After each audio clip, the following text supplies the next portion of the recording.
नमस्कार साथियों। आज हम बात करेंगे पटवार भर्ती परीक्षा में जो नॉर्मलाइजेशन के नाम पे जो स्कैम हुआ है उसके बारे में।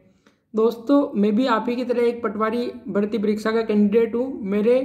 मेरा पेपर 24 तारीख को सेकंड शिफ्ट में हुआ था, जिसमें ऑफिशियल आंसर की से मेरा रो स्कोर 224 बन रहा है और लेकिन उसके बाद भी मेरा डीवी के लिए सिलेक्शन नहीं हुआ है। ऐसे मेरे जैसे कई अभ्यर्थी हैं जो इस नॉर्मलाइजेशन स्कैम की वजह से डीवी से बाहर हो गए हैं।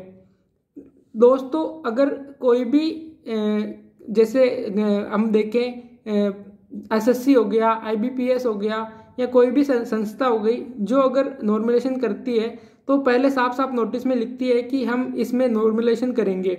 और नॉर्मलाइजेशन करेंगे तो उसका बेसिक प्रिंसिपल ये होता है कि वो बच्चों को रेंडमली सेलेक्ट करते हैं और रेंडमली उनका अलग अलग शिफ्टों में पेपर होता है। जबकि आरएसएम एसएसबी बोर्ड ने 24 तारीख को करवा चौथ होने की वजह से जो भी मेरिट गर्ल्स कैंडिडेट थी उनका पेपर 23 तारीख को लिया।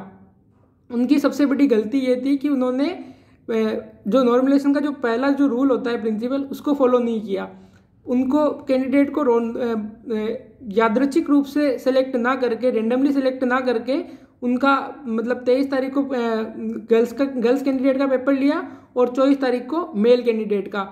अब 23 तारीख को गर्ल्स कैंडिडेट होने की वजह से उनकी जो मीन जो उनका जो निकल के आया वो कम निकल के आया। और जो 23 तारीख में ये मैं नहीं कहता कि मतलब गर्ल्स कैंडिडेट पढ़ने में कम होशियार होती है, ये मतलब डाटा कहते हैं कि मतलब गर्ल्स कैंडिडेट की कट ऑफ हमेशा कम जाती है, उनका रो स्कोर कम रहता है, तो इसलिए उनका एवरेज मार्क्स कम आया। एवरेज मार्क्स कम आने का मतलब ये नहीं कि उनकी शिफ्ट का पेपर टफ था। एवरेज मार्क्स कम आने का मतलब ये है कि गर्ल्स की कट ऑफ कम जाती है और उनका एवरेज मार्क्स रो स्कोर हमेशा कम रहते हैं। इसको आप डाटा से चेक कर सकते हैं, मतलब किसी भी एग्जाम का डाटा उठाकर आप देख सकते हैं। उसके बाद में जो 23 तारीख को जो उनके साथ में जो लड़के बैठे, उनके मार्क्स उस शिफ्ट में होने से उनके मार्क्स 10-12 नंबर बढ़ गए। और 24 तारीख को जिनका पेपर था फर्स्ट शिफ्ट में, सेकंड शिफ्ट में, उनके रो मार्क्स ज़्यादा होने के बावजूद उनके 15 से 16 नंबर कम हो गए। 15-16 नंबर वो और फर्स्ट शिफ्ट के 10 नंबर बढ़े वो, तो डायरेक्ट उनके 25 नंबर का उनके जो ओरिजिनल मार्क्स है उनमें अंतर आ गया। दोस्तों, कि आप जानते हैं कि किसी भी भर्ती परीक्षा में एक एक नंबर कितना महत्वपूर्ण होता है। ये बात वही समझ सकता है जो कैंडिडेट मतलब अच्छे से मेहनत करता है, अच्छे से तैयारी करता है। तो आप मेरी बात को अच्छे से समझ पा रहे होंगे। तो आरएसएम एसएसबी बोर्ड ने सबसे पहली गलती वही की कि बच्चों को रेंडमली सेलेक्ट नहीं किया। उसके बाद उन्होंने उसका नॉर्मलाइजेशन उस बेस पे किया, अल्फ़ाबेटिकली उन्होंने सेलेक्ट किया। ABCD वालों को उन्होंने पहले दिन रखा, फिर उसके बाद में बाकी जो कैंडिडेट थे उन्होंने 24 तारीख को रखा।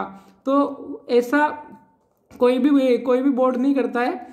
तो मेरा आरएसएम एसएसबी बोर्ड से यही निवेदन है कि वो या तो गर्ल्स का नॉर्मलाइजेशन अलग करे और बॉयज़ का नॉर्मलाइजेशन अलग करे, या कोई और तरीका निकाले और इस रिजल्ट को कैंसिल करके नया रिवाइज रिजल्ट जारी करे। अब मैं अपने सभी दोस्तों से कहना चाहूँगा कि दोस्तों, घर पर बैठे रहने से कुछ नहीं होगा। आपको आवाज़ उठानी पड़ेगी, आपको उन टीचरों से बोलना पड़ेगा जिन टीचरों से हम पढ़े हैं, उनको हमने बनाया है, जिन बड़ी बड़ी कोचिंगों से जो सर आज हमारे लिए नहीं बोल रहे, उनसे आपको बात करनी पड़ेगी। उपेंद्र यादव जी हो गए जो बेरोजगार के जो नेता है राजस्थान बेरोजगार संघ के, और ईरा बोस हो गए, राधे मीना हो गया, और बाकी जी राजस्थान।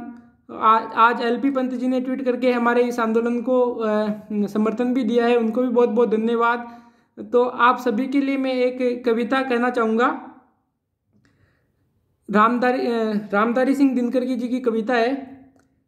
चिंगारी बन गई लहू की बूंद गिरी जो पग से, चमक रहे पीछे मुड़ देखो चरण चिन्ह जगमग से, बाकी होश तभी तक जब तक जलता तूर नहीं है, थक कर बैठ गए क्या भाई मंजिल दूर नहीं है।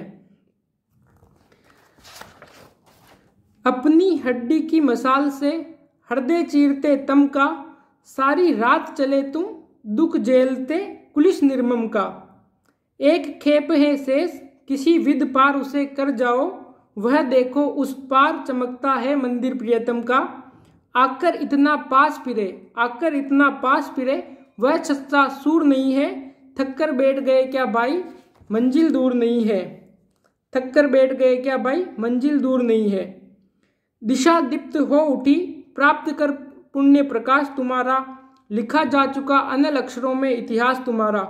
जिस मिट्टी ने लहू पिया वह फूल खिलाएगी ही, अंबर पर गंध बन छाएगा ही उच्छ्वास तुम्हारा। और अधिक ले जाच देवता इतना क्रूर नहीं है, थक कर बैठ गए क्या भाई मंजिल दूर नहीं है, थक कर बैठ गए क्या भाई मंजिल दूर नहीं है। इसलिए मैं आप सभी साथियों से कहना चाहूँगा कि हमारी मंजिल दूर नहीं है, लेकिन अपने हक के लिए हम सभी को लड़ना पड़ेगा। कल आप सभी 10 बजे RSM SSB बोर्ड पधारें और उसके बारे में हम आगे की जो भी रणनीति होगी उस पर चर्चा करेंगे। ठीक है, धन्यवाद साथियों।